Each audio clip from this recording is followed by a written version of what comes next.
Assalamualaikum warahmatullahi wabarakatuh. Alhamdulillah rabbil alamin wa bihi nasta'in. Asyhadu an la ilaha illallah wahdahu la syarika lah, ilahul awwalin wal akhirin, wa asyhadu anna Muhammadan abduhu wa rasuluh al-mab'uts ila an-nasi ajma'in. Allahumma salli wa sallim wa barik wa an'im ala hadzal nabiyil karim Nabiyyina Muhammadin wa alihi wa sahbihi ajma'in, wa ba'du. Ikhwani wa akhwati fillah, bila ada sesuatu yang membahayakan kehidupan manusia, maka kewajiban bagi orang yang mengetahuinya untuk mengingatkan manusia akan hal tersebut.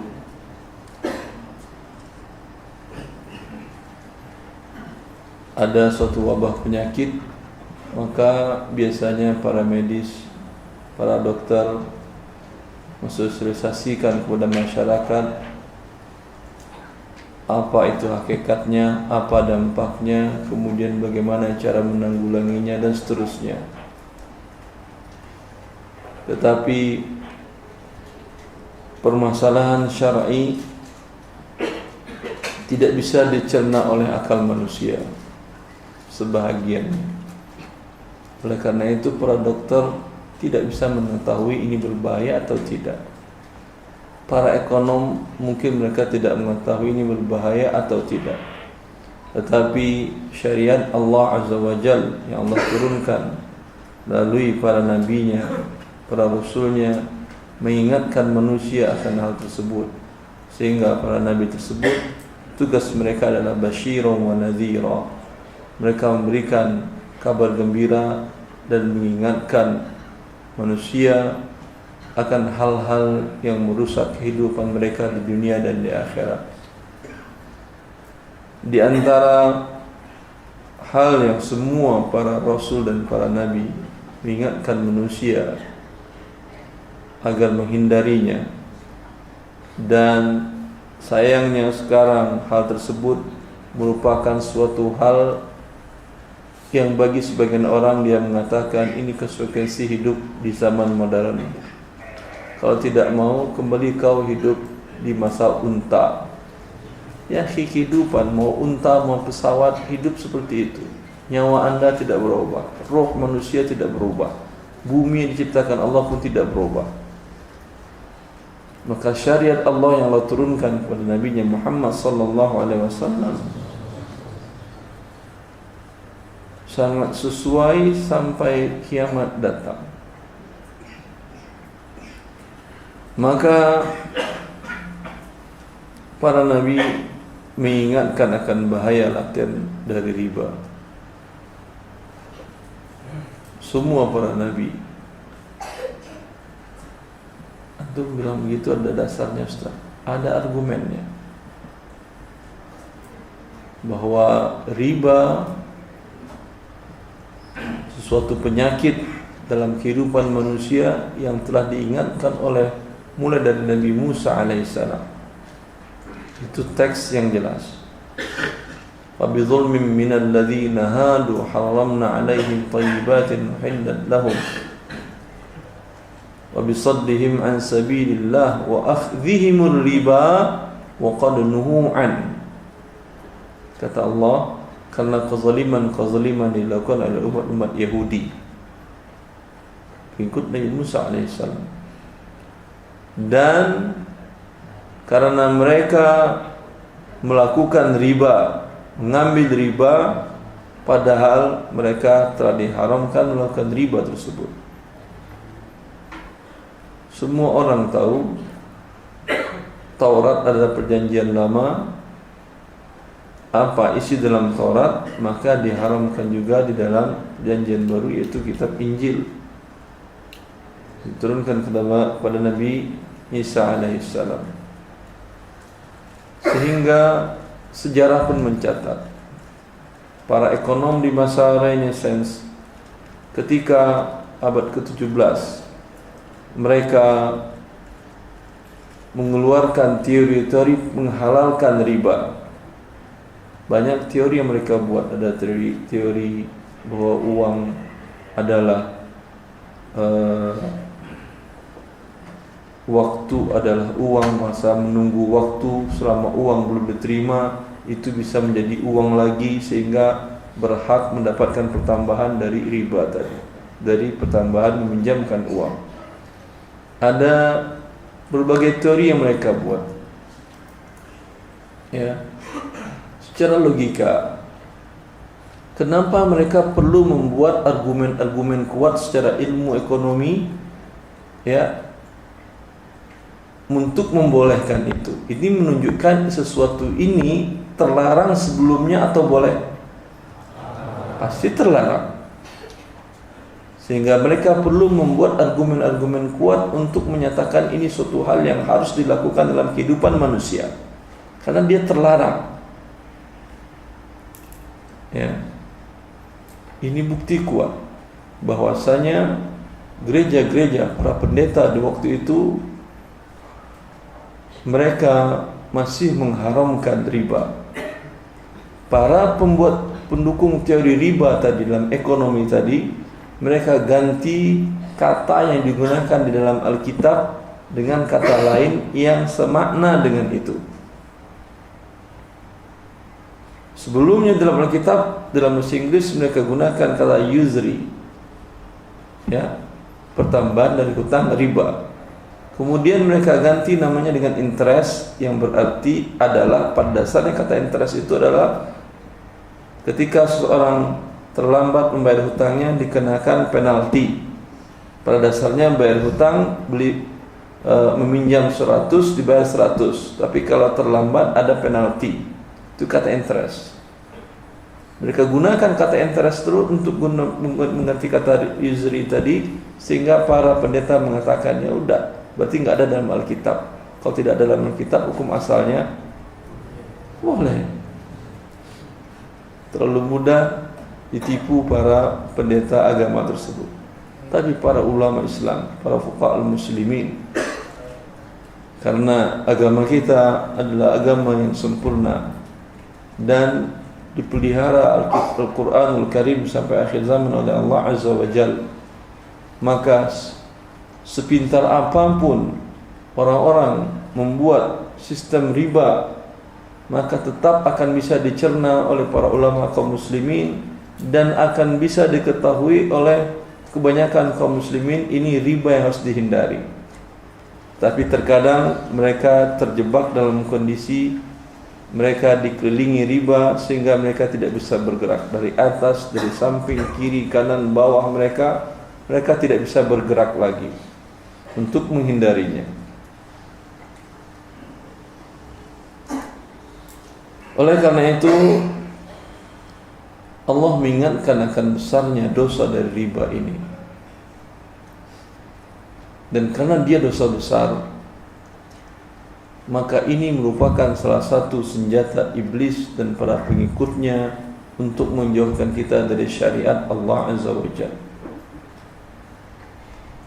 Anda mungkin bisa percaya atau tidak, beberapa waktu yang lalu saya bertemu dengan salah seorang ustaz sunnah yang tamat dari Madinah, kuliah hadis. Dia bercerita ke saya, "Afwan Ustaz, Anda mungkin boleh percaya saya, boleh tidak percaya. Saat saya meruqyah salah seseorang, ketika berbicara saya dengan jin itu, ada salah seorang ikhwan mengatakan, Ustaz, tolong tanya, apakah kaum jin ikut membantu sehingga Ustaz Irwandi sakit, mengganggu kesehatan Ustaz Irwandi?" Ya. Lalu kata Ustaz tersebut, dia tanyakan, "Apakah kau ikut kalian mengganggu Ustaz Irwandi sehingga beliau sakit?" Saya tahun 2015 kalau tidak salah pernah mengalami sakit berat, sehingga tidak bisa memberikan ceramah kemana-mana. Sakit yang subhanallah, ketika ditanya oleh dokter, kalau level sakit 1 sampai 10, Ustaz sakitnya di level berapa Ustaz? Di level 15 sakit saya. memang tidak tertahankan. Semoga menghapus dosa diberikan oleh Allah SWT. Ya, kata dia, saya tanyakan pertanyaan teman tadi, langsung orang yang ruqyah tadi yang dalam keadaan lemah dan lesu tadi berdiri tegak dengan suara berat seperti dia orangnya besar. Kata dia, iya, kata dia dengan suara berat, dengan bahasa Indonesia yang tidak jelas. Kemungkinan dia bukan Indonesia asli karena ngomong bahasa Indonesianya tidak bisa dimengerti secara baik. Kata dia, kami ada grup para jin untuk membuat riba di tangan manusia, dan gara-gara dia maka konspirasi kami menjadi rusak. Kami balas dendam kepada dia. Lalu saya kemudian menghibur diri.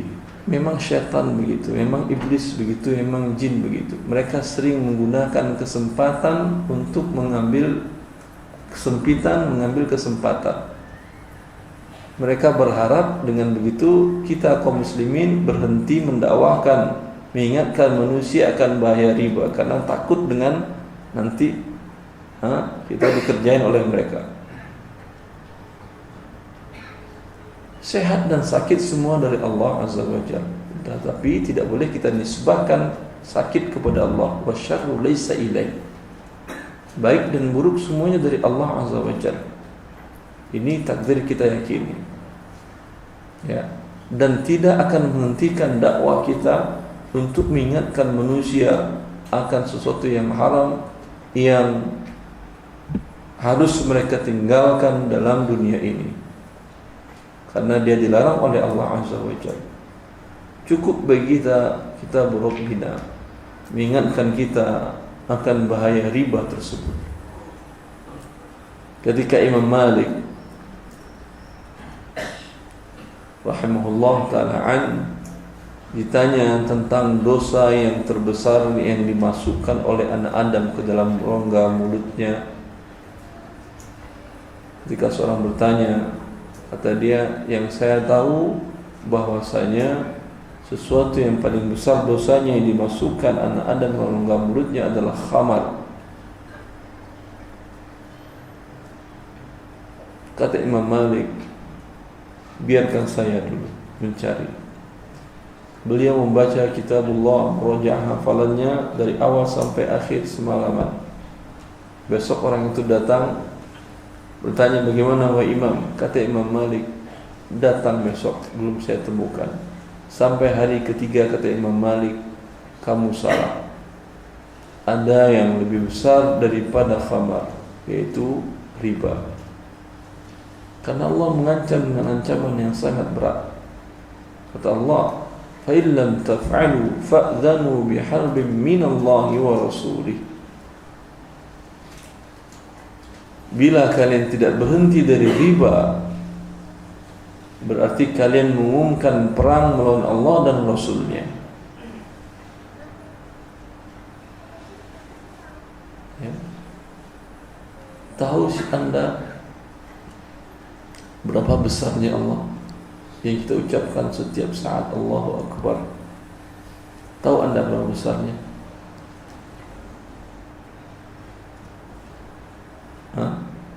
Lebih besar mana dibandingkan bumi?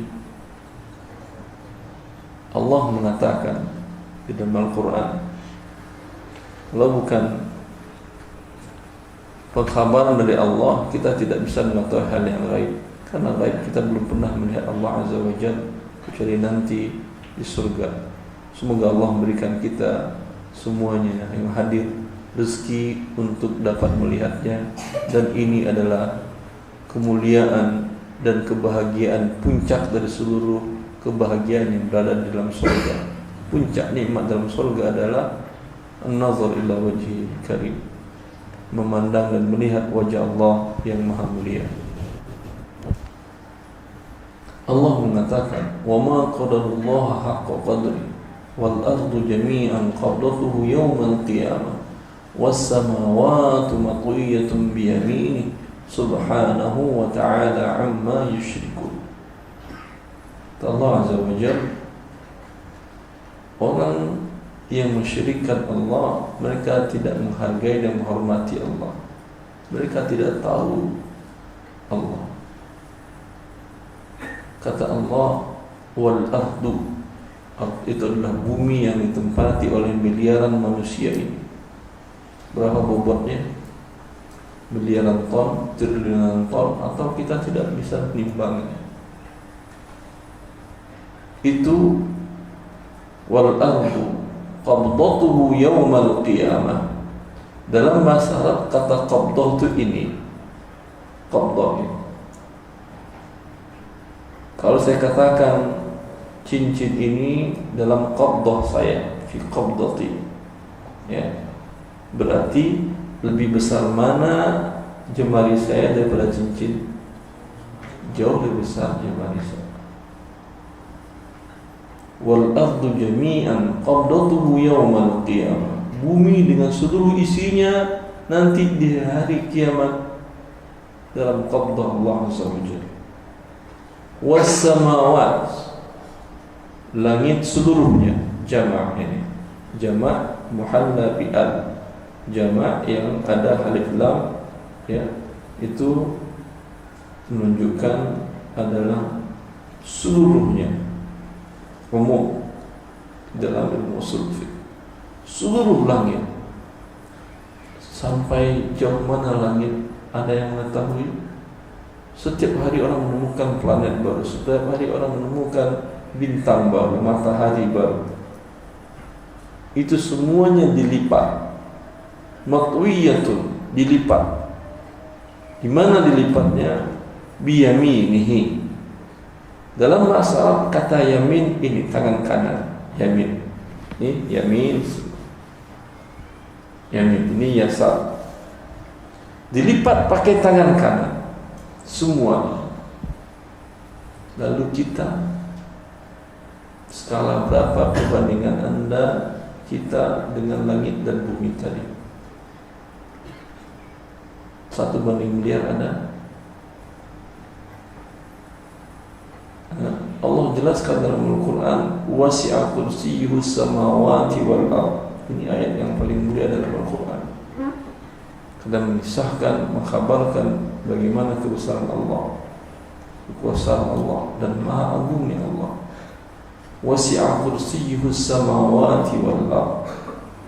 Kursi Allah lebih luas daripada langit dan bumi. Kursi tahu Anda dalam bahasa Arab? Ini bukan kursi kalau dalam bahasa Arab. Kursi itu kalau raja duduk, ada tempat kakinya, itu namanya kursi. Kalau tempat duduknya namanya arsy. Ya. Rasulullah SAW menjelaskan perbandingan langit dan bumi dengan kursi Allah bagaikan satu lingkaran kecil dari rantai dilemparkan di tanah padang luas, tak kelihatan ujungnya. Ujungnya begini, kalau padang luas kan begitu kan ya, ya, bagaikan seperti itu. Kemudian perbandingan kursi Allah dengan arsy, ya, lebih besar daripada perbandingan langit dan bumi dengan kursi. Anda di mana dalam kondisi seperti itu? Kemudian Anda perang melawan Allah, senjata apa yang mau Anda gunakan? Ibnu Abbas mengatakan, orang-orang para pelaku riba tersebut, ya, nanti diberikan kepada mereka senjata pedang. Kata Allah, lawan aku. Jangankan pedang yang Anda pakai, nuklir. Orang yang menembakkan nuklir, hancur bumi ditembakkan nuklir, seluruh nuklir dimiliki dunia, hancur nggak bumi? Tidak. Benua Amerika pun nggak hancur. Ya. Ini sekarang Allah dilawan. Maka Ini penting untuk kita ingatkan. Dan ini tugas para rasul, para nabi, dan seluruh para pewaris nabi, mengingatkan kita akan bahaya yang akan kita hadapi ketika melakukan dosa besar seperti ini.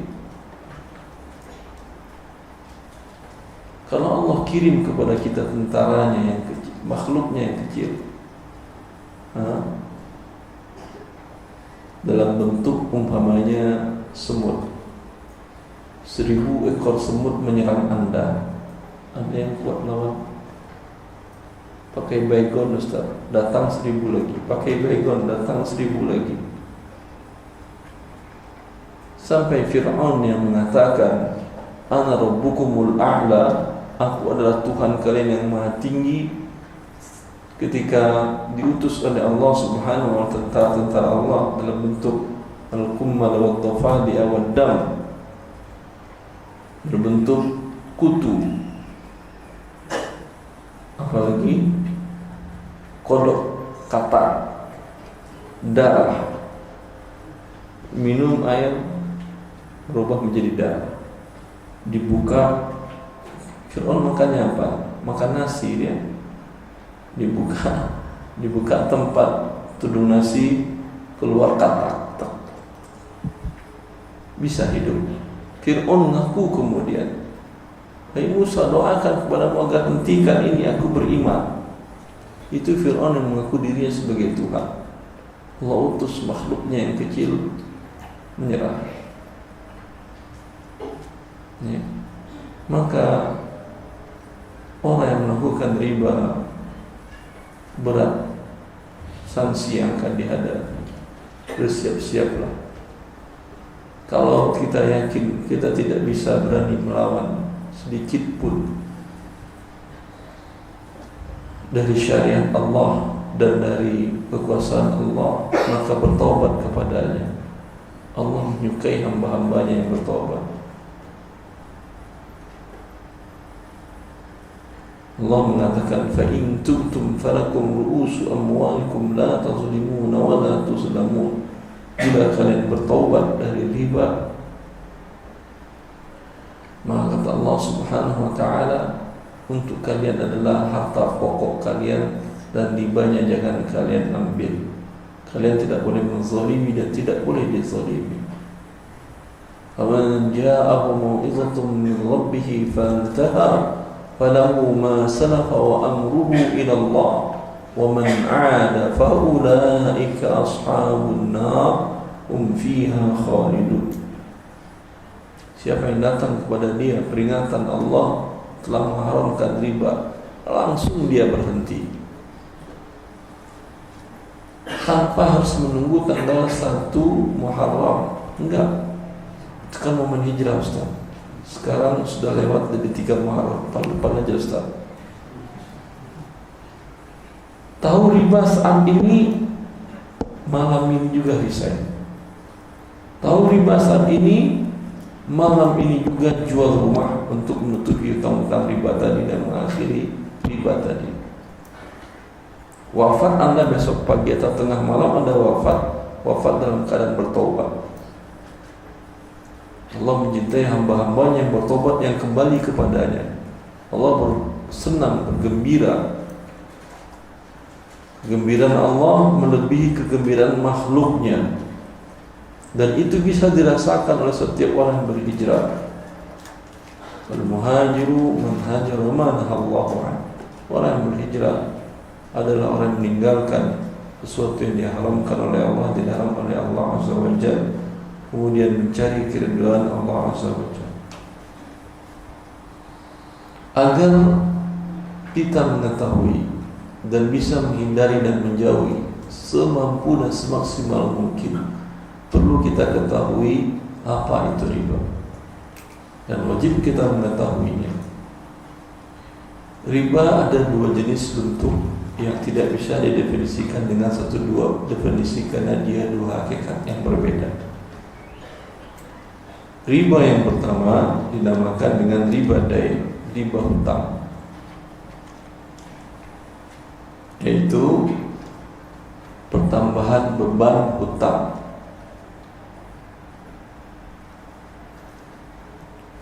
pinjaman, maka dinamakan dengan riba.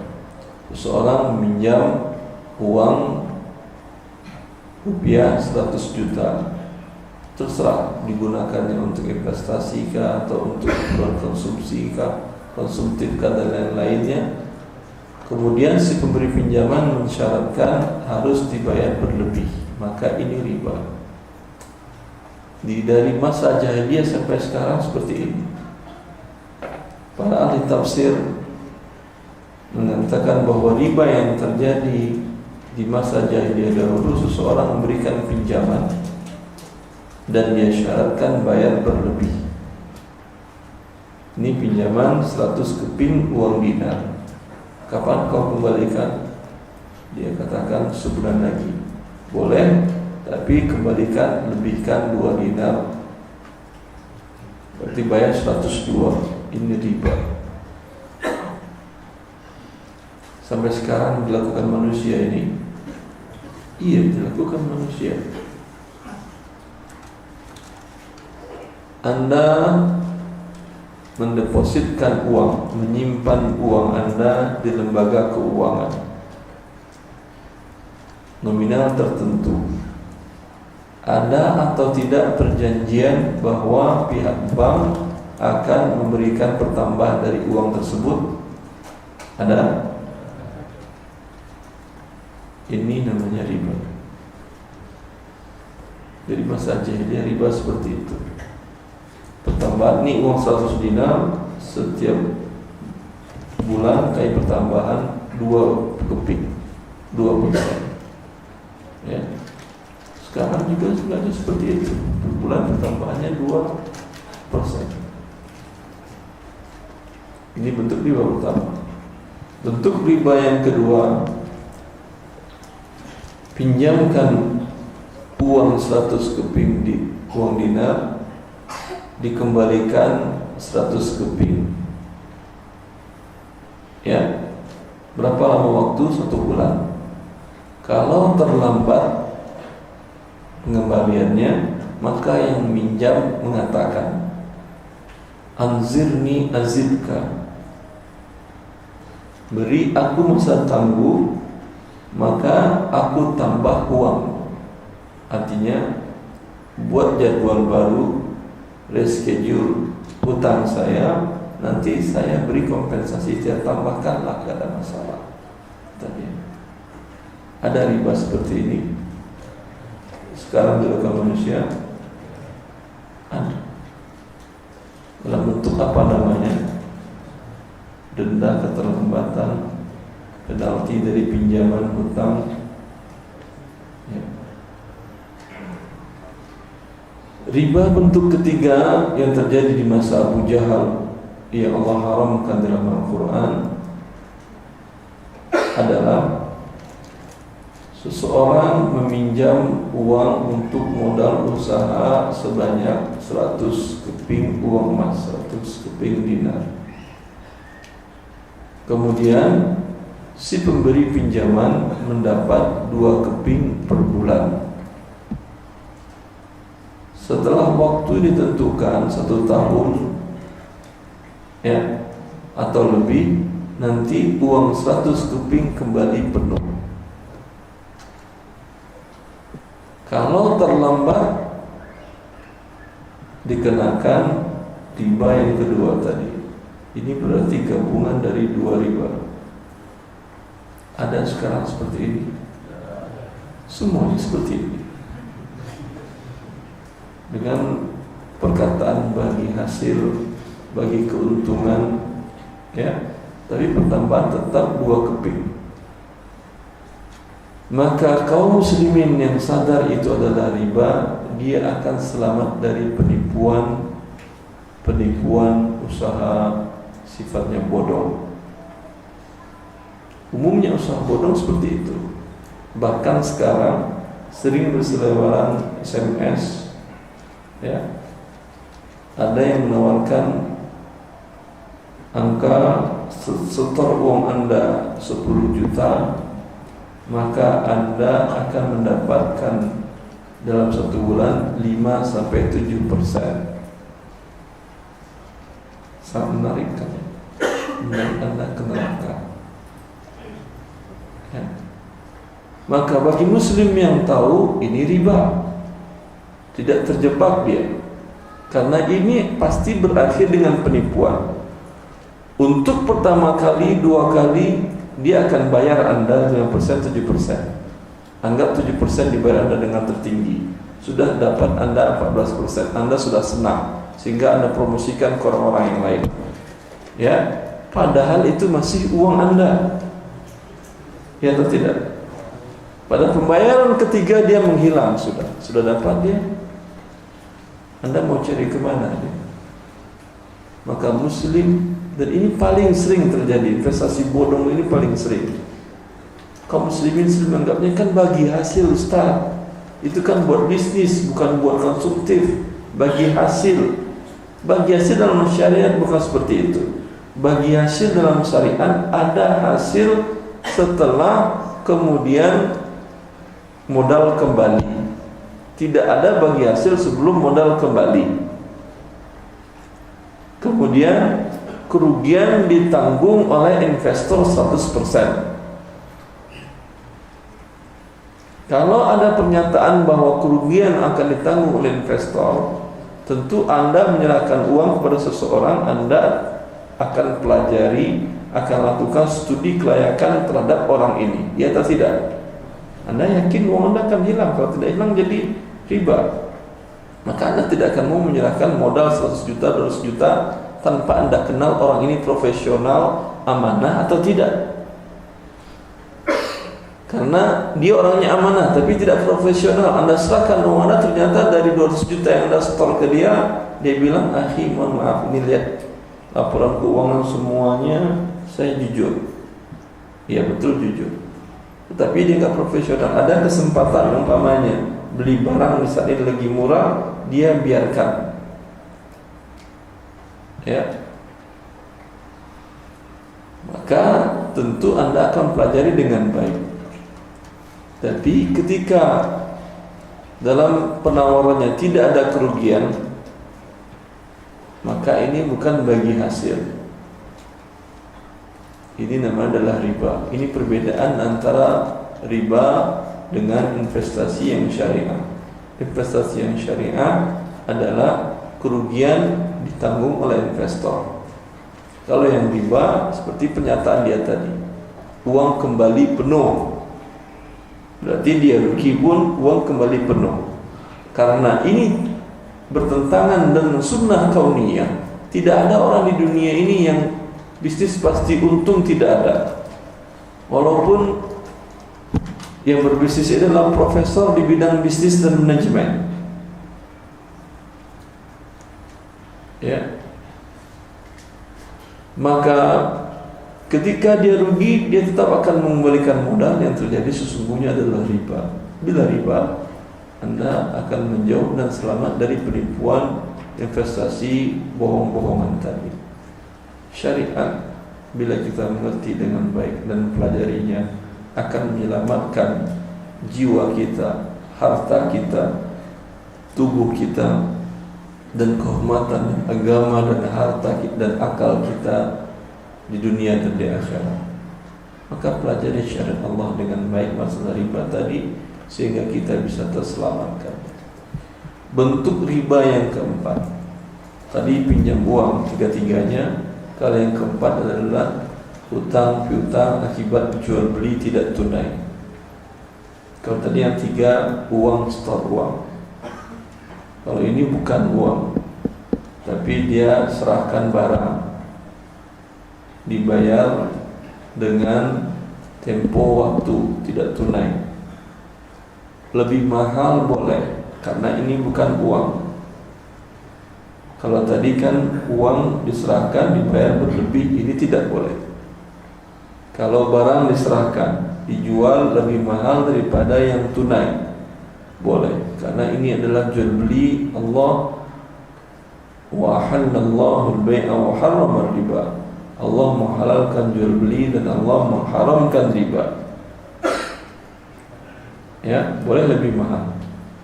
Tetapi tidak boleh ada klausul, ada pernyataan atau ada poin perjanjian yang menyatakan bila terlambat membayar utang atau angsuran atau cicilan, maka ada pertambahan dengan angka 0,0 sekian dikali hari dikali besar angsuran. Ini riba masa jahiliyah. Ada ini dalam kehidupan sehari-hari sangat banyak.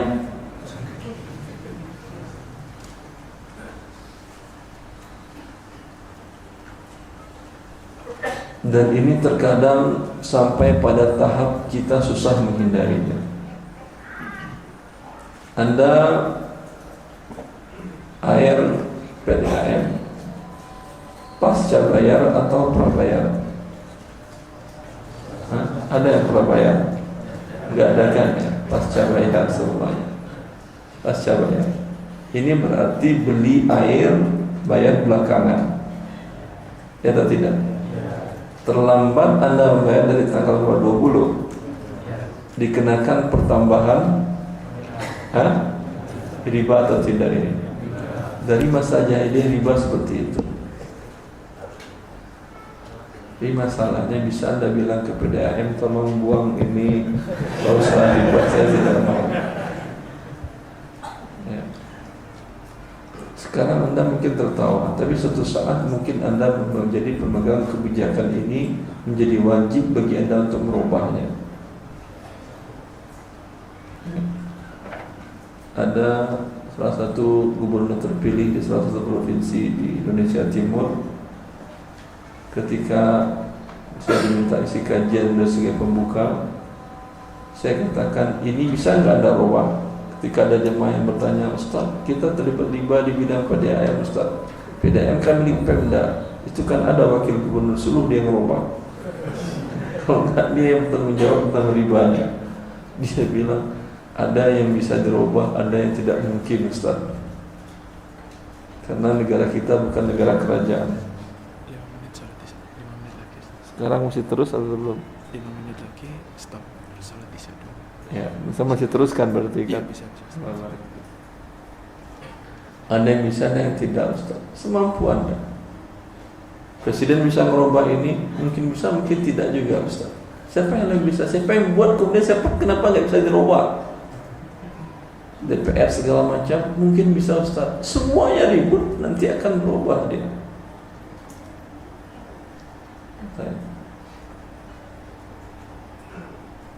Tapi untuk sampai ke tahap situ, bagi Anda yang tidak darurat untuk memakai PDAM, jangan pernah dipasang. Ada yang tidak darurat pakai PDAM. Kalau air tanahnya bagus dan aman kesehatannya, ya, kemudian dibolehkan tidak merusak air tanah, tidak merusak kontur tanah segala macam, haram dia pakai PDAM karena ada ribanya. Tapi kalau di sebagian daerah ada yang tidak, air tanahnya tidak layak untuk dipakai, ini masuk bab darurat. Semoga Allah mengampuni mereka. Tapi tetap peletak pemegang jabatan tidak ada ampunan karena mereka yang buat. Listrik pasca bayar, terlambat ada denda. Ya, tidak ada bedanya dengan tadi. Tapi kalau ini alhamdulillah sekarang ada solusi kan ya. Ada kan prabayar? Iya kan. Maka wajib Anda rubah listrik Anda dari pasca bayar atau prabayar. Mereka mengatakan ini riba tujuannya disiplin, Mas, katanya. Ya, ini bumi dan langit milik Allah, bukan milik kau. Allah memiliki langit dan bumi. Ketika Allah yang memiliki dan Allah haramkan riba, pasti riba akan merusak, bukan untuk memperbaiki. Sepertinya pendapatmu tadi, Anda mengatakan riba menjadikan orang disiplin. Mari kita lihat orang yang memakai listrik pasca bayar. Kalau dia belum bayar, listriknya masih hidup terus atau tidak? Lupa dia, riba jalan, gak mati-mati, tapi nambah ribanya terkena. Yang prabayar lupa dia, apa yang terjadi? Padam lampunya, gelap, dia berasa dia sudah ke dalam kubur kita. Disiplin dia atau tidak untuk membayar? Disiplin. Bohong-bohongan kan? Kita dibodoh-bodohi oleh mereka, disiplin segala macam. Tidak ada disiplin. Dan disiplin itu dengan mengikuti syariat Allah Azza wa Jalla, bukan buat maksiat dengannya. Uang apa lagi? Iuran sekolah terlambat ada denda juga. Sekolah, iya. Berarti sekolah itu tempat riba juga. Riba bukan riba saja, PDAM riba. Telepon juga begitu. Ya, telepon pasca bayar. Ya, sama. Apa lagi? Wifi. Subhanallah. Kenapa ini terjadi semuanya? Karena kita tidak sadar apa itu riba. Berarti betul juga yang disampaikan Ustaz tadi. Sudah ada grup para jin untuk merayu kita berbuat riba dengan grup wifi-nya.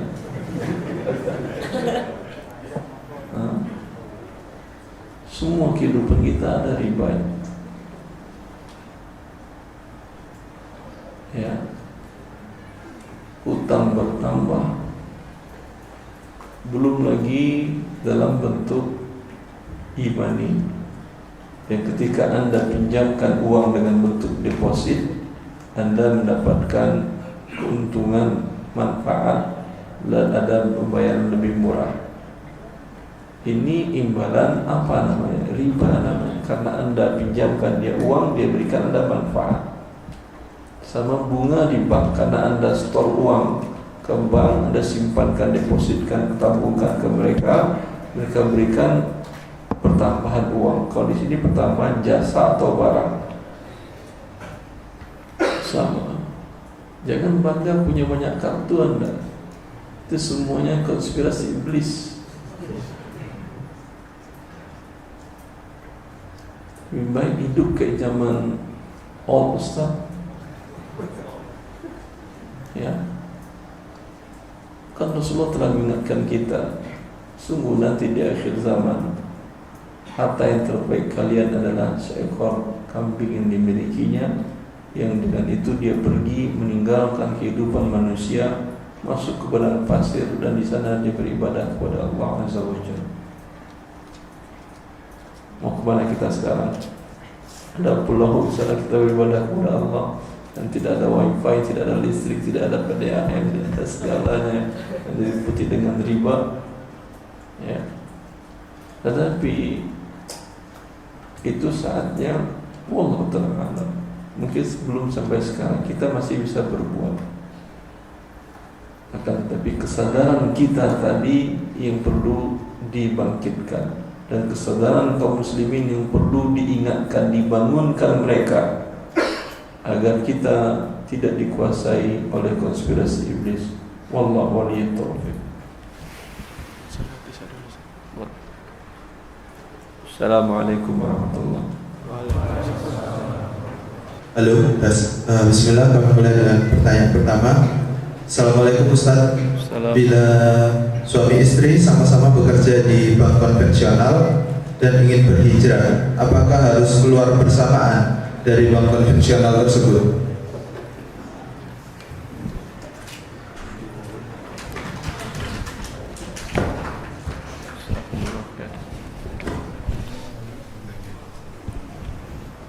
Assalamualaikum warahmatullahi wabarakatuh. Waalaikumsalam.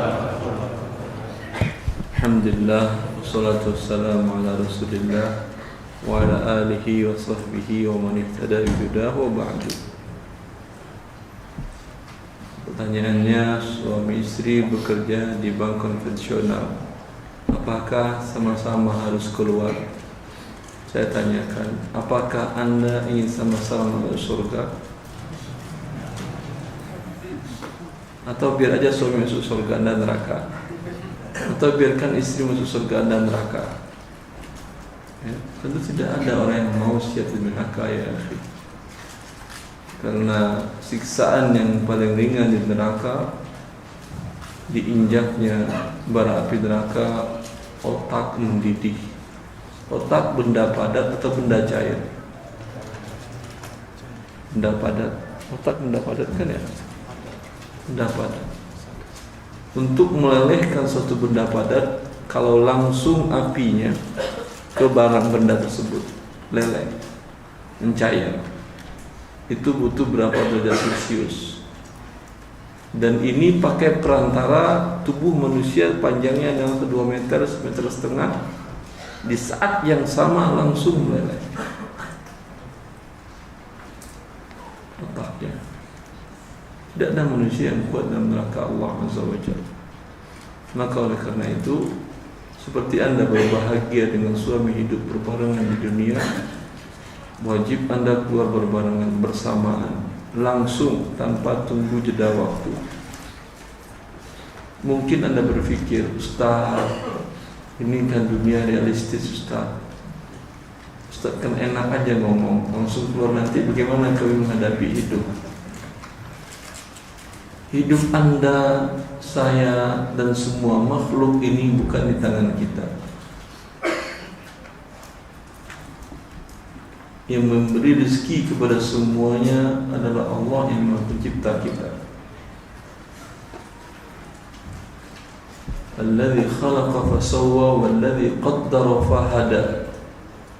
Allah menciptakan kita dengan sempurna, menyempurnakan ciptaan kita, dan kemudian menunjukkan kepada kita di mana rezeki kita masing-masing. Semua yang melata di muka bumi Allah tunjukkan rezekinya masing-masing. Sampai hewan yang tidak bisa bergerak pun Allah tunjukkan rezekinya masing-masing berada di mana.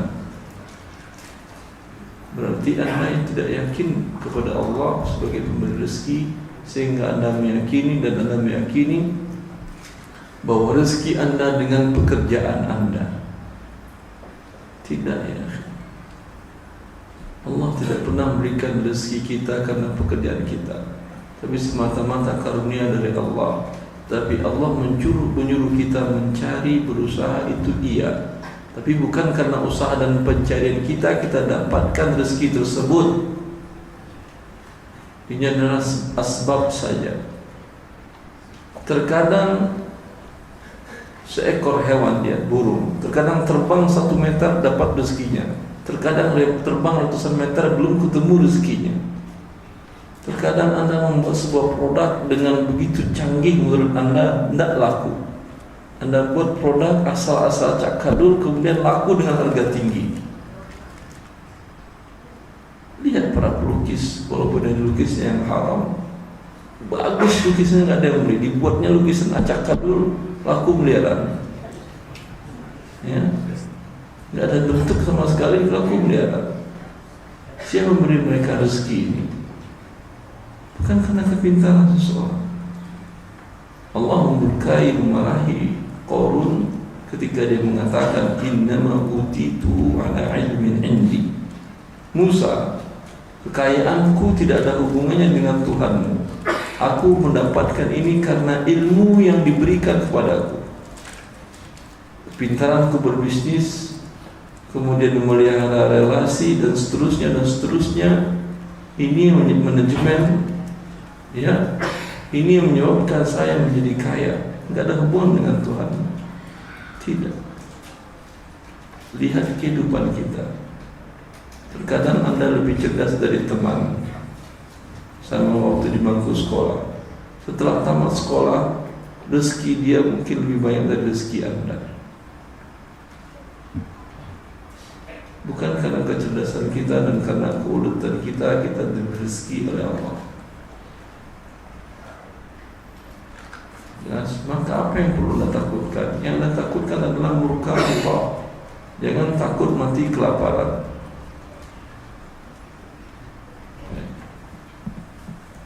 Ustaz. Selanjutnya. Pertanyaan selanjutnya ini mengenai Bitcoin, Ustaz.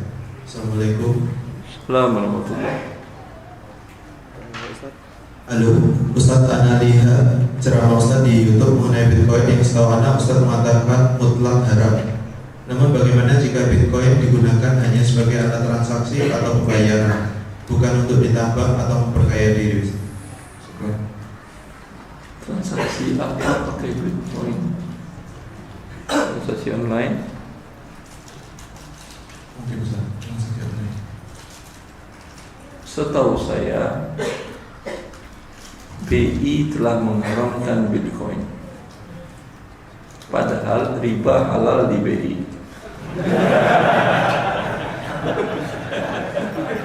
Iya atau tidak? Melarang Bitcoin di Indonesia. Kan melarang artinya haram. Riba boleh sama dia. Kenapa mereka larang? Pasti mudaratnya besar. Ya, mereka hanya berpikir manfaat mudarat. Baik, pertanyaan selanjutnya Ustaz. Assalamualaikum. Assalamualaikum. Bagaimana hukumnya apabila kita membayar hutang riba di bank, namun tidak sesuai nominal hutang pokok? Alasannya adalah karena mampu membayar hanya sesuai kemampuan dan dengan persetujuan pihak bank. Pertanyaan kedua, apakah ada kewajiban bagi seorang muslim untuk membayar hutangnya 10 tahun lalu dengan nominal tahun ini sesuai inflasi mata uang? Pertanyaan pertama, kalau dia putihkan oleh dia, ya alhamdulillah. Pertanyaan yang kedua, apakah ada kewajiban membayar hutang berdasarkan inflasi sekarang? Dia tanyakan tadi 10 tahun yang lalu. Betul. Tergantung. Inflasi ada yang sifatnya hiperinflasi. Biasanya di negara perang atau jaraknya terlalu panjang antara waktu pinjam meminjam dengan pembayaran. Ini biasanya inflasinya tinggi. Kalau yang dikeluarkan fatwa oleh OKI, Organisasi Konferensi Islam, para ulama dunia mengatakan kalau inflasinya penurunan nilai daya beli uang lebih dari 3/4, ya 3/4, lebih dari 2/3, sekitar berapa itu? Berarti sekitar 66%. Lebih dari 2/3, maka tidak dibayar dengan nominal uang, tapi dikonversikan kepada harga barang yang nilainya tetap, seperti emas. Paham ini? Dan ini bukan riba. Itu difatwakan oleh para ulama dunia. Karena riba itu menzalimi. Orang pinjam uang kepada Anda 10 juta, Anda wajibkan bayar 11 juta, berarti menzalimi orang tersebut. Kalau ini bayar pinjam 10 juta di tahun 71, sekarang dibayar juga 10 juta. Siapa yang terzalimi? Yang meminjamkan uang. 10 juta di tahun 71 dapat apa? Yang masih senior. Salat apa tahun 71 Pak? 10 juta. Dapat mobil Pak?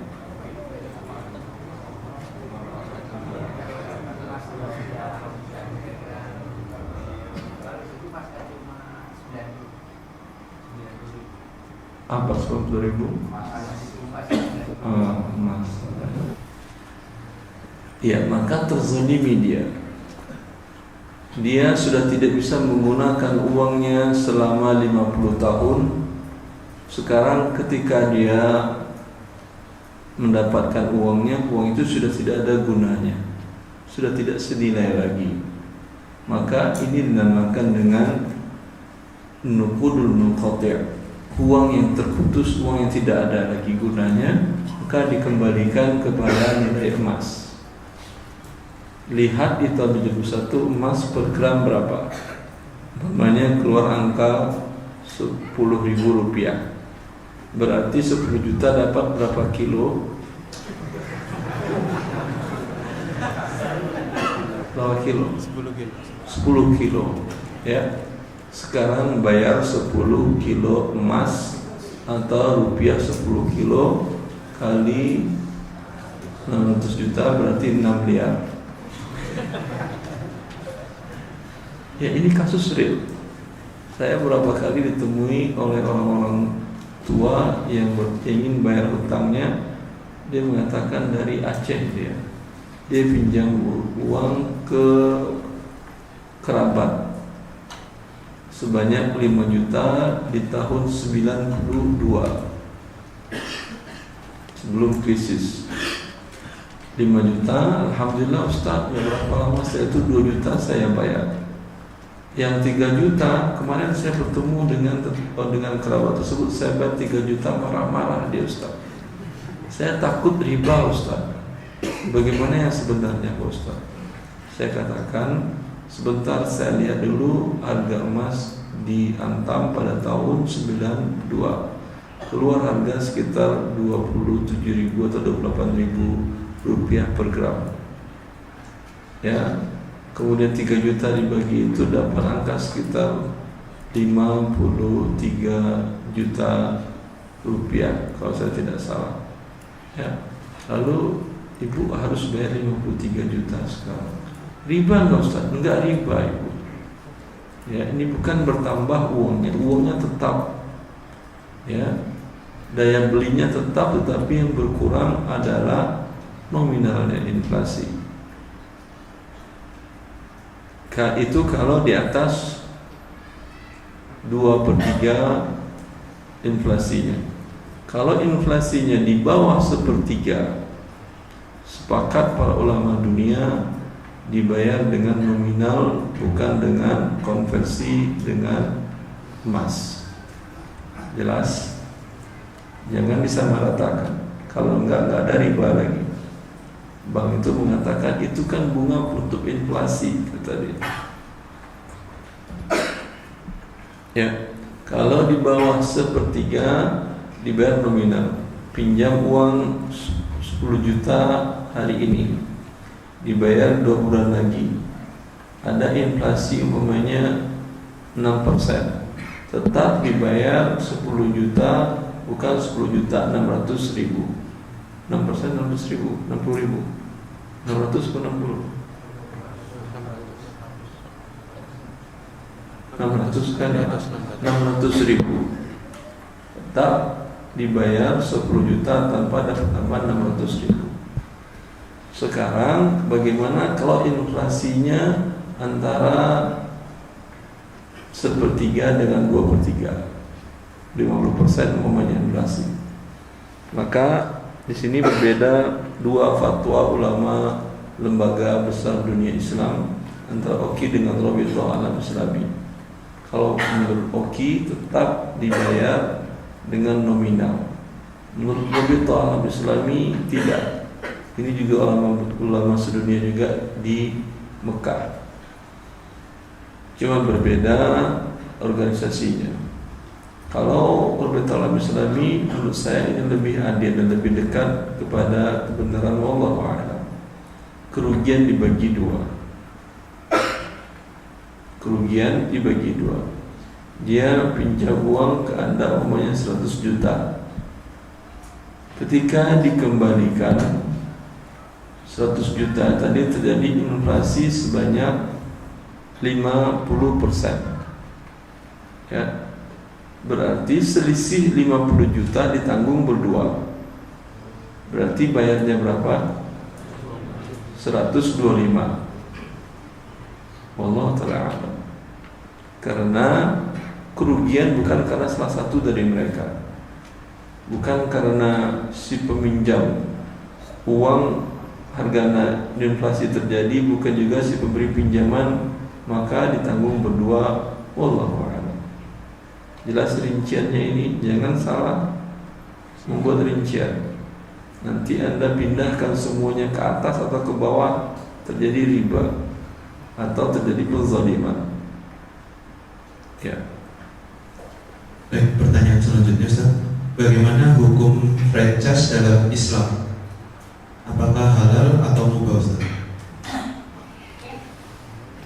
Franchise pada dasar akadnya mubah, halal, kecuali si franchisor mensyaratkan semuanya harus diterima satu paket, tidak bisa dipisah-pisah. Dia sertakan paket ada menjual khamar, menjual rokok. Kalau nggak jual itu tidak keluar izin franchise, maka menjadi haram, tidak boleh. Atau umpamanya dia jual jenis pakaian harus putar musik-musik yang dia tentukan jenisnya, yang dia masukkan bagian dari kontrak. Ini tidak boleh. Dia syaratkan pelayannya harus auratnya terbuka seperti ini, ya, ini tidak boleh. Jadi keharamannya sebetulnya bukan karena zat daripada hakikat daripada akad itu, tapi karena ada hal-hal haram lain menjadikan penyebabnya menjadi haram. Wallahu a'lam. Artinya bisa franchise tadi dibuat bila kode etik syariah dalam berbisnis diperhatikan, seperti menutup aurat ketika sholat ditutup tanpa ada musik. Bisa tanpa ada musik jualan? Ketika grand opening tanpa musik bisa? Sepi-sepi aja.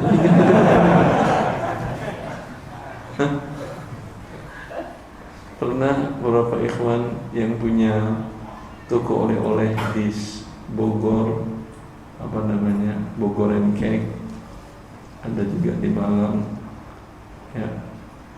Mereka menanyakan, sepi Ustaz, grand opening sepi Ustaz, boleh nggak pakai nasyid Ustaz? Nasyid pakai musik tidak boleh. Akapela Ustaz, akapela suaranya kalau mirip bunyi alat musik sama aja dia. Tapi jelaskan yang tanpa ada musik seperti namanya tidak mesti bukan alat musik, dengan nada yang bagus, kemudian dengan lirik yang bagus, tidak ada unsur yang haram.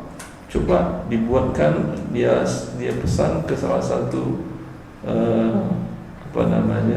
grup nasyid berbayar, kemudian tanpa musik, tanpa akapela yang alat musik, dia perdengarkan kepada saya 3 bentuk. Saya bilang yang ini boleh, ya, dan sampai sekarang berjalan alhamdulillah.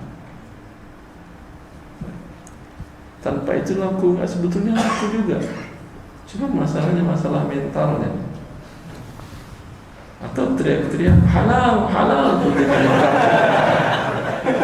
itu bagian dari ganti musik kan. Halal, halal, kata waktu umroh atau haji dia di pinggir jalan, orang Arab teriak-teriak. Atau pakai bahasa Indonesia dia jualkan 10.000 kata dia pakai bahasa Indonesianya. Ya, anda pakai bahasa Arab juga lah. 10.000 Mumtaz. Nanti orang lihat ini apain orang ini, ternyata dia jualan. Kan cara memanggil orang dari zaman dahulu, zaman Rasulullah, tugas dalal seperti itu. Namanya itu dalal. Ya, dia tukang teriak-teriakin barang. Setiap datang barang, kafilah dagang datang dari Syam, datang ke Madinah. Nanti ditaruh barang di pinggir jalan dekat masjid Nabawi, tapi bukan di masjidnya, di luar batasan masjid.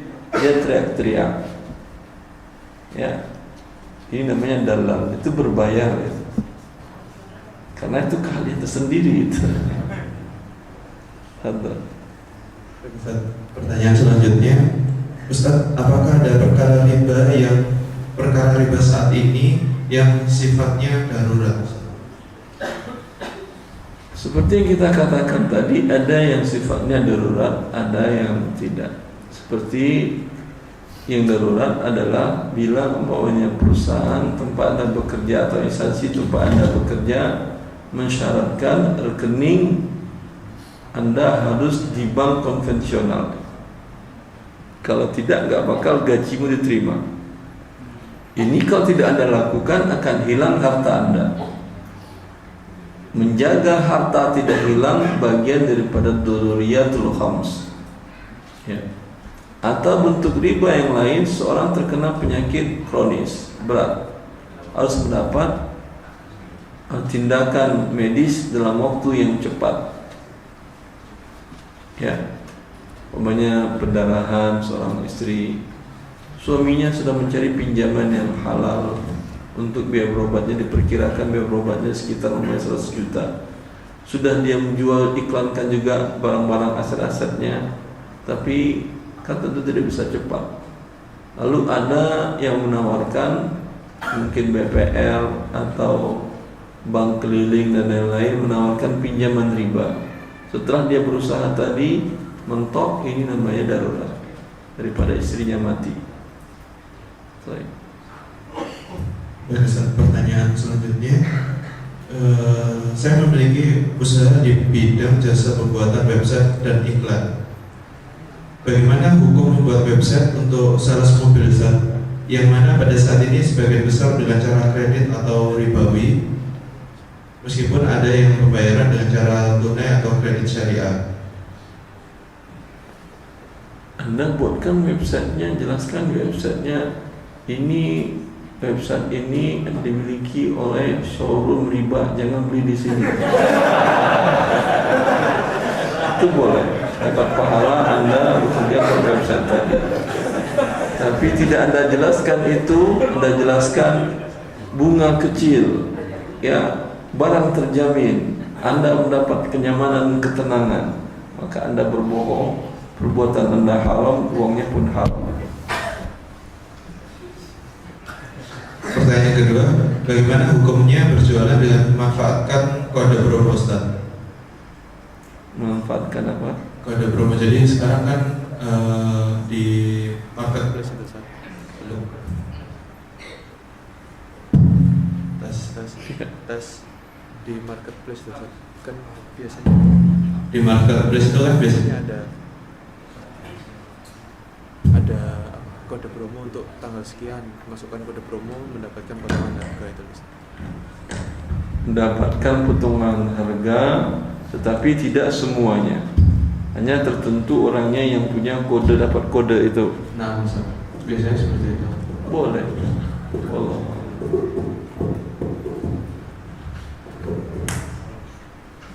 Terus, bagaimana hukum bertransaksi saham syariah di Bursa Efek Indonesia Syariah? Apakah saham yang diperjualbelikan di sana sudah memenuhi syariah, Ustaz? Beberapa hari yang lalu saya bertemu dengan seorang pelaku bisnis saham internasional dari Malaysia. Dia orang warga negara Indonesia. Dalam sebuah acara, ya, sempat dia bercerita tentang saham syariah. Saya mendengar langsung dari dia. Kata dia, saham syariah Malaysia itu tidak lulus standar syariah di Amerika Dow Jones, tempat pusat riba dan perjudian di dunia. Di bursa Amerika itu tidak lulus standar mereka, karena saham syariah di Malaysia itu standar boleh dikatakan saham syariah bila perusahaan itu memiliki pinjaman riba untuk permodalannya, keseluruhan asetnya di bawah 20%. Karena standar Dow Jones itu 10%. Padahal itu tempat riba dan tempat bursa judi sedunia. Tidak terima dia syariah Malaysia. Indonesia, syarat sebuah saham dikatakan syariah bila pinjaman ribanya di bawah 45%. Masya Allah bilang. Untuk kasus ini orang Amerika lebih ngerti syariah. Perlu mereka DSN itu belajar syariah ke Amerika untuk kasus ini. Walaupun seharusnya sebuah perusahaan dikatakan syariah, pinjaman ribanya adalah 0%. Selain 0% juga tidak ada klausul di dalam akta pendirian bahwa dalam bab permodalan, pasal permodalan, bahwa perusahaan dibolehkan menambah modal dengan cara pinjaman kredit riba. Bila ada klausul ini, pasal ini, walaupun real laporan keuangannya belum 0 pinjaman riba, tetap tidak boleh Anda beli sahamnya. Itu yang murni syariah.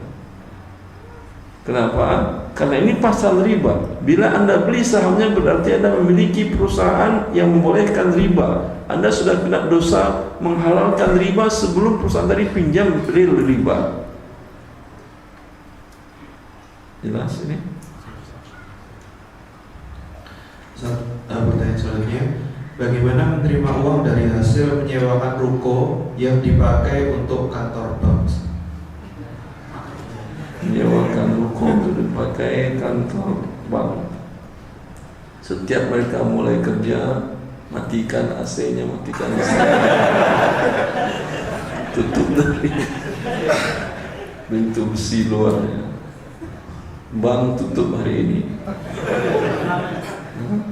Besok mereka masuk kerja, lakukan hal yang sama lagi. Kalau seperti itu boleh.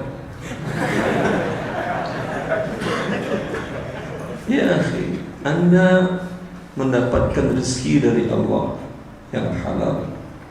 Kemudian Anda berikan jasanya kepada lembaga yang membuat riba, melakukan riba, ya, menjadi saksi riba, penulis akad riba, pemakan riba, pemberi makan riba. Ini adalah tempat terkutuk. Kalau Anda ingin tempat Anda menjadi dikutuk oleh Allah, siapa ada yang mau? Sesuatu yang didapatkannya dengan susah payah, dengan keringat, kemudian sekarang menjadi tempat yang dilaknat dan dikutuk oleh Allah Azza wa Jalla. Pertanyaan selanjutnya, bagaimana status gaji yang saya terima saat kita bekerja dari pekerjaan yang menerapkan denda keterlambatan? Dia di bagian mana? Di bagian yang mengurus denda keterlambatan atau tidak ada hubungannya dengan itu? Tidak dijelaskan di sini. Jadi kalau dia di bagian yang mengurus denda keterlambatan, berarti keuangannya, ya, tentu tidak halal dia bekerja di situ. Menagihkan denda, ya, menagih riba, berarti mencatat riba, menjadi saksi riba, memakan riba.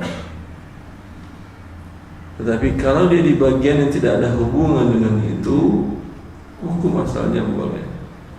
Kecuali kalau dia tahu bahwa gaji dia dibayarkan dari uang denda keterlambatan tadi. Baik, pertanyaan selanjutnya, apakah hukum mendahulukan nomor antrian atas perintah atasan? Apa? Jadi mendahulukan nomor antrian, jadi ada antrian terus kita didahulukan tapi atas perintah atasan. Dahulukan antrian. Gak paham saya. Coba lagi.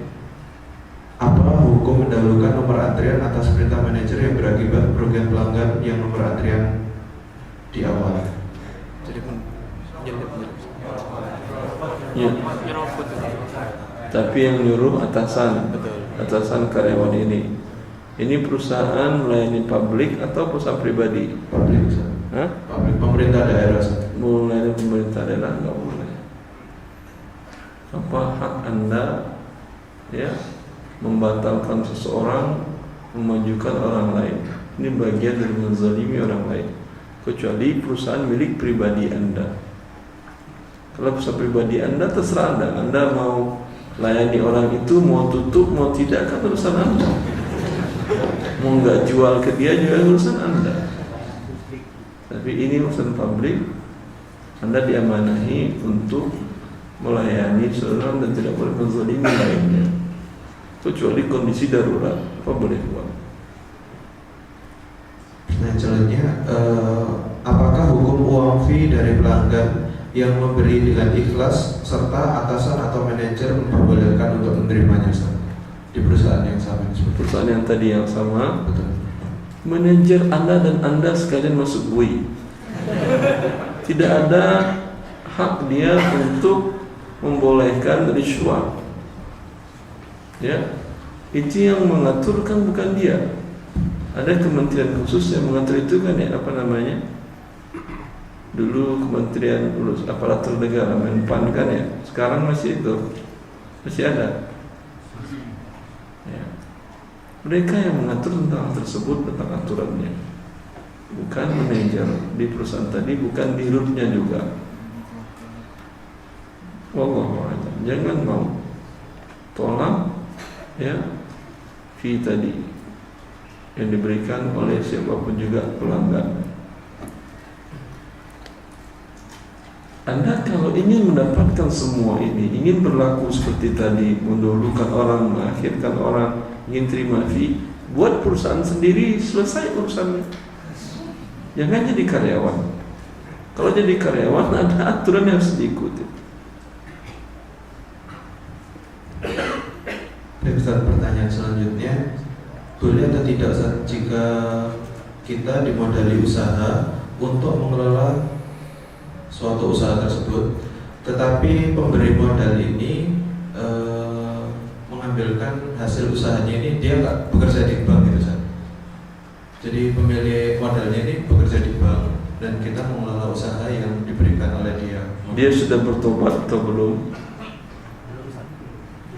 Belum. Nah, kalau dia belum bertobat, tidak halal uangnya dia gunakan dan Anda gunakan, kecuali Anda fakir miskin. Dia juga punya usaha yang halal, tapi kemungkinan usahanya itu juga berawal dari modal dia bekerja di bank tersebut. Ya udah, nggak halal. Kecuali dia bertobat, dia bersihkan hartanya, ada sisa yang halal yang dia gunakan untuk menutupi kebutuhan pokok dia, itu kemudian dia minta dikembangkan oleh Anda, itu boleh. Jelas. Allahu taufiq. Pertanyaan selanjutnya Ustaz, bagaimana jika kita membeli sebuah produk di perusahaan yang berdirinya dengan permodalan riba Ustaz? Anda beli atau bekerja lah di perusahaan yang permodalannya pakai riba, pinjaman riba, ya. Ini akan berentetan terus. Bagaimana juga menjadi warga negara yang negaranya pakai permodalan riba, pinjaman riba ke World Bank. Halal nggak jadi warga negaranya Ustaz? Karena semuanya dapat permodalan riba. Berbeda kasusnya antara membeli saham tadi dengan sekedar Anda sebagai karyawan. Kalau sebagai karyawan, kalau sebagai pemilik saham, ya, Anda tidak boleh membeli sebuah perusahaan yang ada pinjaman ribanya karena Anda pemilik, ya, perusahaan tadi. Akan tetapi kalau Anda menjadi karyawan di perusahaan itu dan tidak Anda beli saham perusahaan tersebut, hanya murni memberikan jasa saja, dan perusahaan itu ada pinjaman riba atau negara itu ada pinjaman riba, kalau Anda di bagian yang mengurus ribanya, membuat proposal pengajuan pinjaman, ya, membuat kemudian laporan dan seluruhnya dan pembayaran ribanya dan segala macam, ini tetap tidak boleh. Tapi kalau Anda di hubungan di bagian yang tidak ada hubungan dengan itu, bagian teknik umpamanya, di bagian lain-lainnya yang tidak ada hubungan dengan akad ribanya, hukum asalnya adalah halal. Karena uang yang dipinjam dengan riba, ya, itu zatnya tidak haram. Paham? Seseorang pinjam beli rumah, karena akan katanya akan panjang juga. Bagaimana Ustaz, seseorang yang tinggal di rumah yang dibeli oleh suaminya dengan KPR riba, Ustaz, halal dia tinggal di rumah itu dan anak-anaknya, emang mau kemana lagi? Pindah ke rumah orang tua Anda emang bukan pakai riba juga? Pindah ke mertua, pindah ke teman, semuanya pakai riba di kiri kanan, ya. Tapi jawabannya sudah saya katakan, kalau suami Anda terlanjur berbuat demikian, minta dia bertobat kepada Allah dan menyelesaikan hutang ribanya. Setelah riba terbayarkan, tidak ada lagi ikatan riba dengan pihak tersebut, maka status rumahnya halal untuk Anda dan suami tempati, dan halal dia jual kembali dan seterusnya. Ya, karena di sini ada dua akad pinjam meminjam dan akad riba. Akad pinjam meminjam adalah halal. Yang haram adalah persyaratan pertambahan bunganya atau ribanya. Karena akad pinjaman halal, maka uangnya halal. Yang haram adalah persyaratannya, klausul persyaratannya. Itu yang dibuang. Bagaimana membuangnya ini? Bisa minta dicoret ke orangnya, mungkin dia tidak mau. Kalau tidak mau, dia dibayar secepatnya pokoknya, sehingga tidak ada lagi ikatan transaksi riba. Jelas ini? Bisa dipahami? Nanti pulang dari pusing atau nanti ini mau gimana lagi kita ini? Mau sekolahin anak, sekolah dibangun pakai uang riba oleh negara. Mau jalan keluar dari masjid sini, jalanan pakai aspal pakai uang riba. Hah? Mau gimana tadi? Jawabannya seperti tadi. Biar mereka yang ngurus ribanya masuk neraka, kita lewat jalanan aman. Baik. Baik, pertanyaan selanjutnya, apakah hasil uang riba boleh disumbangkan ke korban bencana alam seperti di Lombok? Boleh. Tapi kemudian jangan, wah kalau gitu kita bikin riba aja lah. Karena dapat uangnya kan halal, mending untuk modal. Nanti kita taubat. Siapa yang menjamin Anda masih bisa bertobat? Waktu lagi pinjam belum diapa-apain langsung mati. Mati dalam keadaan membuat riba, bukan keadaan bertobat. Ya, sama seperti ini juga. Terbantu kan kaum muslimin, mending depositoin sebanyak-banyakin bunganya, sehingga bunganya dikirim ke sana. Ini boleh ketika dia bertobat. Dia tutup rekeningnya, kemudian ada bunga di situ. Dan ada kaum muslimin yang butuh, dia salurkan, dan dia tidak dapat pahala sedekah, karena Allah tidak terima sedekah dari harta yang haram. Innallaha thayyibun la yaqbalu illa thayyiban. Allah Maha baik, tidak menerima kecuali dari yang baik. Tetapi ini dia dapat pahala dari melepas dosa. Betul. Baik, pertanyaan selanjutnya, bagaimana hukum setoran ongkos haji yang melalui bank konvensional? Setoran ongkos haji tahun berapa mau berangkat hajinya? Tidak dijelaskan di sini. Sekarang store tahun berapa berangkat haji Anda? 2050? Hah? Iya kan, 30 tahun lagi 2050 kan ya? Masih ada Indonesia itu. Ini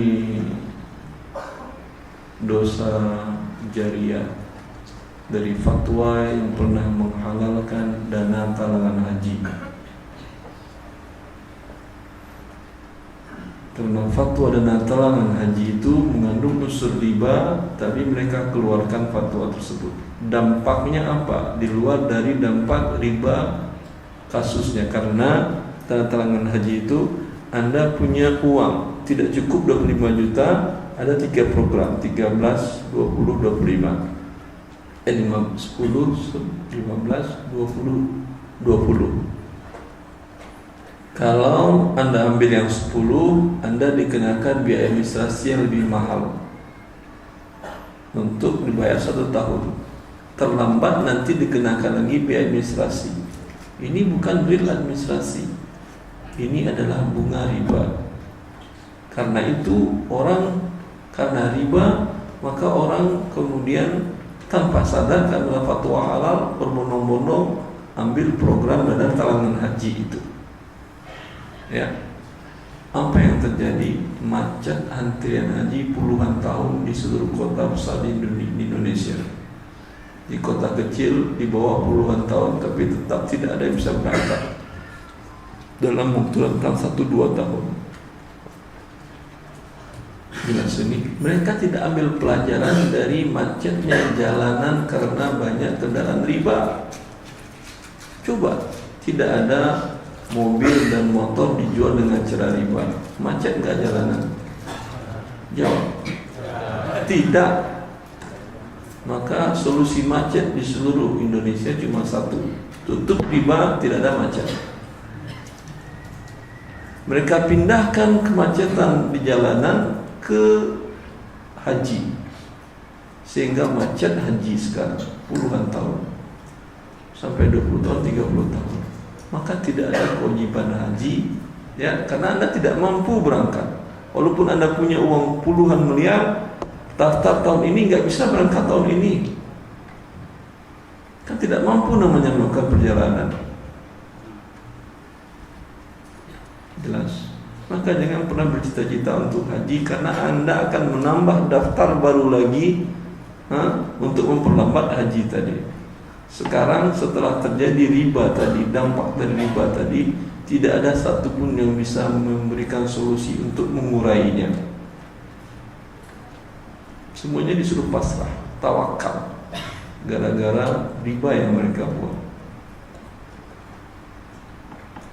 Wallahu ta'ala. Semoga Allah selamatkan kita di dunia dan di akhirat. Kalau tidak ada haji, ada pahala yang sama dengan haji bersama Rasulullah. Apa itu? Umrah di bulan Ramadan.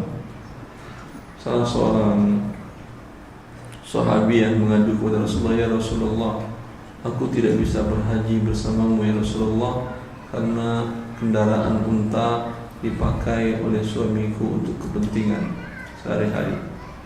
Kata Rasulullah SAW, berhajilah di bulan Ramadan, berumrahlah di bulan Ramadan, fa innahu ta'dilu hajjatan. Pahalanya sama dengan berhaji, dan dengan yang lain sama berhaji bersamaku, kata Rasulullah SAW. Tapi semoga ini tidak dijadikan kesempatan juga oleh pihak travel. Kalau pahalanya sama, berarti bayarannya harus sama juga dong. Kalau di bulan Ramadan umpamanya 20 juta, sekarang karena pahalanya pahala haji, bayarnya juga harus 35 juta. Semoga tidak dimanfaatkan oleh mereka. Tapi ini konsekuensi logis, boleh buat banyak permintaan untuk harga naik, ya. Tapi yang haji tadi saya katakan, sebelum mereka selesaikan urusannya, mereka urai kemacetan tadi. Wallahu ta'ala alam, saya yakini sekarang tidak ada kewajiban haji, karena tidak mampu Anda berjalan ke sana. Baik Ustaz, pertanyaan selanjutnya, bagaimana cara kita bertaubat dari dosa riba Ustaz? Apakah kita dengan hanya sholat taubat, dan apakah kita memang harus sampai menjual barang-barang ribawi tersebut, atau bagaimana Ustaz? Wallahu ta'ala alam. Setiap kasus treatmentnya berbeda, terapi taubatnya berbeda, tindakan taubatnya berbeda. Bagi yang bekerja di lembaga riba, maka cara bertaubatnya dia resign semenjak dia mengetahui itu adalah riba dan haram. Kemudian uang yang dia dapat selama ini dia hitung semuanya, baik masih berbentuk uang pesangon atau rumah atau kendaraan atau tabungan atau usaha. Dia hitung semuanya, yang halal bagi dia adalah kebutuhan setahun ke depan untuk kebutuhan pokok, seperti tempat tinggal, makan, kendaraan, transportasi, kemudian biaya sekolah anak-anak. Dia hitung umpamanya setahun kebutuhannya dia adalah 500 juta. Asetnya seluruhnya umpamanya 5 miliar, yang boleh dia pegang 500 juta, sisanya dia berikan kepada fakir miskin yang lain. Karena status dia sekarang bukan fakir miskin lagi, berbeda treatmentnya. Kalau seseorang yang dia bekerja di yang halal, tapi dia menyimpan uangnya di tempat yang haram, seperti di tempat bank ribawi tadi, harus dia tutup rekening di bank ribawi tadi secepatnya, semenjak dia mengerti itu haram. Kecuali darurat seperti tadi, gajinya dibayarkan melalui rekening tadi, maka apa boleh buat, setiap gaji masuk sudah tidak ada darurat lagi, langsung diambil dan dibawa ke rumah atau dipindahkan ke rekening di bank syariah yang tidak ada pertambahan. Ada beberapa rekening di bank syariah yang tidak ada pertambahan, tidak ada bagi hasil. Ya, ini insya Allah masih boleh. Baik, Ustaz, pertanyaan Kemudian selanjutnya. apa lagi? Banyak. Kalau yang membeli dengan akad riba tadi bertobat, bayar pokoknya. Ya. Mereka nggak mau, Ustaz, harus bunganya juga dibayar. Ada beberapa, saya diberitahukan ada salah seorang yang WA ke saya, dia dulu kerja di bank konvensional. Kemudian dia tahu haram dan dia resign dan bertobat kepada Allah. Sekarang kerja dia, saya membantu kaum muslimin, Ustaz, dan saya dapat fee untuk nego ke bank-bank itu agar yang dibayar hanya pokoknya saja. Boleh untuk kerja seperti itu, Ustaz. Bagus, itu bagian dari kesempurnaan taubat Anda, membantu orang keluar dari riba, dan akad-akad riba dibantu untuk dihapuskan. Baik, Ustaz, pertanyaan selanjutnya ini ada dua pertanyaan, Ustaz, yang kurang lebih sama. Bagaimana hukumnya beliau dulu ayahnya pensiunan dari bank konvensional? Bagaimana hukumnya uang pensiunan bangsa? Masalahnya penghasilan orang tua sekarang tinggal dari uang pensiunan tersebut, Ustaz. Anak-anaknya tidak bisa membiayai hidup orang tuanya.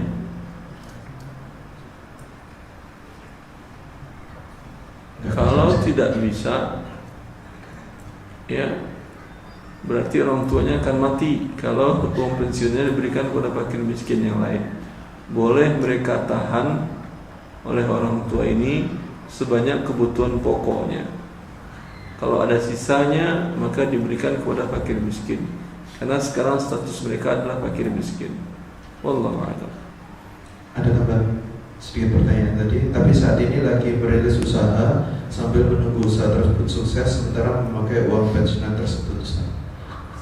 Usaha ini pun tidak boleh dia lakukan kecuali dari setelah dipotong kebutuhan, disisakan kebutuhan minimalnya. Jadi kebutuhan minimal tadi, dengan ini dia berintis usaha sekarang halal. Paham? Jadi di datanya semua hartanya, asetnya didapatkan dari kerja dari riba 5M. Kebutuhannya setahun ke depan cuma 500 juta. Ya. 500 juta ini kan banyak. Dia pakai sebagian, kan untuk setahun ke depan itu enggak dipakai hari ini habis semua, kan enggak, bertahap. Dia pakai umpamanya 50%, kan masih ada 250 juta untuk biaya hidup beberapa panjang waktu ke depan. 250 juta dia pakai untuk modal usaha. Kemudian dengan ini mereka berhasil usahanya, ini baru halal. Ya. Dan pertanyaan selanjutnya, bagaimana hukumnya uang pensiun yang dulunya didapat dari perusahaan di mana pada saat bekerja dulu gaji dipotong untuk dana pensiun? Kalau dia bekerja di tempat yang halal dan jasa yang dia berikan adalah jasa yang halal, uang pensiun yang dipotong dari gaji adalah uang dia halal. Kemudian biasanya ditambah sekitar berapa persen, 2% atau 4% dari pihak perusahaan hibah kepada karyawan ini. Ini juga uang dia halal. Tetapi kemudian uang ini wajib disimpan, didepositokan di lembaga bank ribawi milik negara. Berarti akan ada pertambahan bunganya. Bunganya yang haram. Pada saat dia menerima pensiunan tadi, lihat kondisi dia. Bisa bertahan hidup dia dengan pokok tadi tanpa bunga, enggak bunga umpamanya 7%. Terima dia umpamanya sebanyak 1 juta atau 10 juta umpamanya. 7% berarti 700.000 rupiah. Dengan 9.300.000 mereka masih bisa bertahan hidup. Ya, maka 700.000 wajib dia berikan kepada fakir miskin yang lain. Tapi kalau 10 juta itu pun kurang untuk kebutuhan karena anak-anaknya sudah butuh biaya besar umpamanya, dan biaya dan kebutuhan itu kebutuhan mendesak darurat penting sekali, ya apa boleh buat halal untuk mereka seluruhnya. Baik Ustaz, ini mungkin pertanyaannya agak penting Ustaz. Mohon petunjuknya Ustaz. Sekarang kondisi perekonomian kami sedang ada cobaan. Kami ada tanggungan di bank dan rumah kami sedang diancam untuk disita Ustaz. Kami juga sedang berusaha untuk menjual rumah untuk melunasi hutang tersebut. Tapi waktu kami terbatas dan bulan depan sudah ada penyitaan. Pertanyaannya, apa boleh kami berikhtiar dengan melakukan pinjaman ke bank sambil menunggu rumah kami laku terjual Ustaz? Jangan riba Anda tutupi dengan riba yang baru. Anda tapi mau bertobat. Kalau mau tobat, serahkan diri Anda kepada Allah, bukan dengan bermaksiat kepadanya. Ya. Hadapi apa adanya. Ini konsekuensi dari dosa-dosa yang Anda lakukan. Dosa besar yang Anda lakukan tentu harus dirasakan konsekuensinya, beratnya hidup tadi. Kemudian berharap selalu kepada Allah memberikan solusinya. Bagi Allah mudah menjadikan rumah Anda menjadi emas dan dibeli oleh orang dengan harga triliunan, sangat mudah bagi Allah. Tapi Allah ingin melihat mana hambanya yang bertobat jujur, sejujur-jujurnya karena takut kepada Allah, mana hambanya yang setengah-setengah hati. Tunjukkan keseriusan Anda bertobat kepada Allah, minta selalu kepada Allah, merintih di hadapan Allah di waktu-waktu yang mustajab. Allah tidak pernah menolak permintaan hambanya. Ya, salah seorang ikhwan, dia bekerja di bursa. Dia S2 keuangan dari Australia. Kemudian dia ikut pelatihan saya dan dia bertobat kepada Allah. Tapi seperti tadi, umumnya orang bertobat melalui perencanaan. Belum bertobat juga. Dia mau jual tanahnya, mau jual rumahnya di daerah Kelapa Gading. Ya, enggak laku-laku. Lalu dia berapa kali konsul ke saya, Anda tobat dulu kepada Allah, pasti Allah bukakan jalan. Bertakwa kepada Allah, minta kepada Allah, pasti Anda bukakan jalan. Tanpa sepengetahuan saya, dia resign dari bursa efek, resign dari bursa, dan dia pergi umroh. Kemudian pulang umroh, alhamdulillah tanahnya terjual di harga luar ekspektasi. Tanah sebelahnya terjual per meternya sekitar 4 juta, tanah dia ditawar 10 juta per meter. Lalu dia mengatakan, benar nasihat antum Ustaz, Allah menyayangi hambanya ketika bertobat. Jangan hidup menurut otak Anda. Ada yang ngatur kehidupan ini. Ikuti perintah Allah, pasti Anda mendapatkan jalan yang benar. Tapi Anda ingin hidup menurut otak sendiri. Setiap pagi dan petang kita berdoa, Ya Hayyun Ya Qayyum birahmatika astaghits, la takilni ila nafsi tarfata ain. Ya Allah, jangan sandarkan urusanku kepada diriku walau sekejap mata. Lalu sekarang Anda akan urus diri Anda sendirian, dibiarkan oleh Allah. Bila dibiarkan oleh Allah, tidak ada yang mendapatkan kebahagiaan dunia akhirat. Tapi orang yang menyerah kepada Allah, menyerahkan semua urusannya kepada Allah, itu makna tawakal ya. Bukan tawakal kemudian Anda membuat perencanaan, Anda ikuti perencanaan otak Anda, tidak. Merencanakan, kemudian serahkan dan minta kepada Allah. Ini dia makna tawakal, hakikat tawakal. Mungkin ini pertanyaan yang terakhir Ustaz. Bagaimana hukumnya GoFood dan GoPay Ustaz? GoFood dan GoPay. GoPay umpamanya, GoPay yang kita bicarakan. GoPay adalah Anda mendepositkan uang. Deposit uang apa artinya? Akadnya dalam Islam, qard, menyerahkan uang Anda bisa dipakai oleh dia. Kemudian si pemberi pinjaman konsumen tadi mendapat keuntungan dari pinjamannya dalam bentuk potongan harga. Ini kalau di bank dalam bentuk bunga, kalau mereka potongan harga jasa atau barang. Ya, ini bentuk riba dalam zaman now. Tadi ada sedikit tambahannya sebenarnya, dan bagaimana pekerjaan sebagai seorang Gojek Ustaz, yang kita tidak bisa driver. Ya jangan tawarkan kepada orang itu pakai GoPay bayar uang tunai, selesai. Allah barik fiik. Subhanakallah bihamdika asyhadu an la ilaha illa anta. Assalamualaikum warahmatullahi wabarakatuh.